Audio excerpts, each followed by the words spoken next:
I try and instill this on all of my one-on-ones, whether it be with my most junior analyst at Bullpen, whether it be my most senior CEOs getting ready to take his or her company public.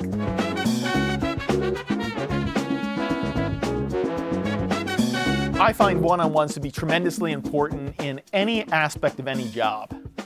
One-on-ones, a CEO between their management team, very important. One-on-ones, board member to CEO, very, very important. One-on-one when I'm the member of a not-for-profit trying to advise the CEO. I have one-on-ones in those situations as well. And Bill Campbell taught me what the right format of a one-on-one is. And it goes like this. Hey, Susie, Bob, what's on your mind today? Literally, the most disarming thing, what's on your mind today?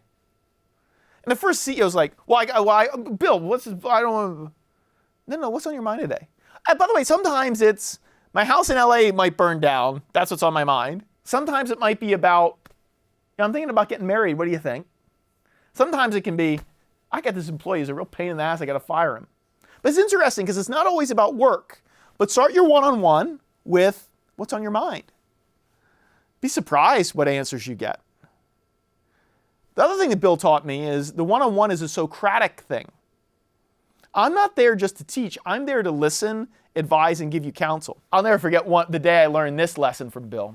In the early days of the iPhone was so expensive to produce that Steve Jobs had an impossible decision to make.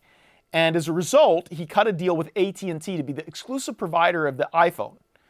The reason he cut that deal was the phone was so damn expensive without the subsidy from AT&T, he couldn't get it in users' hands. This is 2007. So Bill was a CEO advisor to Steve Jobs and me at the same time. I was one of his students, 08, 09. I remember he comes into my office I think it's about 09. Paul, what's on your mind? I tell him what's on my mind. Then Bill would do the same.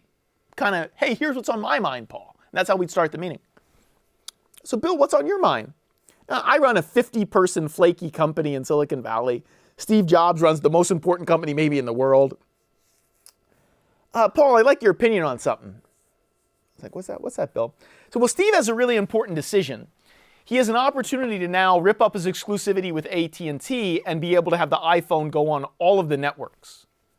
What would you do? I remember looking behind myself going, are you talking to me, Bill? I was like, no. I want, what would you do? Paul, you're a smart guy. You're a CEO coach. What would you do? What's your framework? This is what's on Steve's mind. And I'm asking you because that was what was on his mind when I asked him. And then you realize you're kind of in a family here, the people you coach.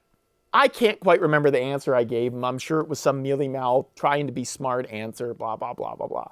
I saw Bill a week or two later in my one-on-one. So, Bill, what did Steve decide to do? Well, Steve hasn't made up his mind yet, but I told him what you thought. I'm just sitting there laughing. You told Steve Jobs what I thought about if he should rip up his exclusivity with AT&T and go multimodal because I happen to be the dude you talked to this week? Yeah, that's pretty cool.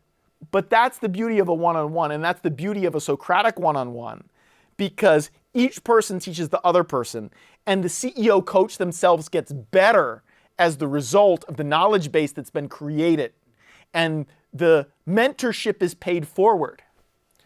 I try and instill this on all of my one-on-ones, whether it be with my most junior analyst at Bullpen, whether it be my most senior CEOs getting ready to take his or her company public. And so I find this to be a very important framework. And sometimes, by the way, the one-on-one is 10 minutes. Honestly, nothing on my mind. I got to get back to work. But there's a lot of good rules of thumb, and I'm a big believer in them. And I think if done right, can be tremendously valuable for any person. By the way, on both sides, the person who's, quote, doing the one-on-one and the person who's receiving the one-on-one, they both learn if it's done the right way.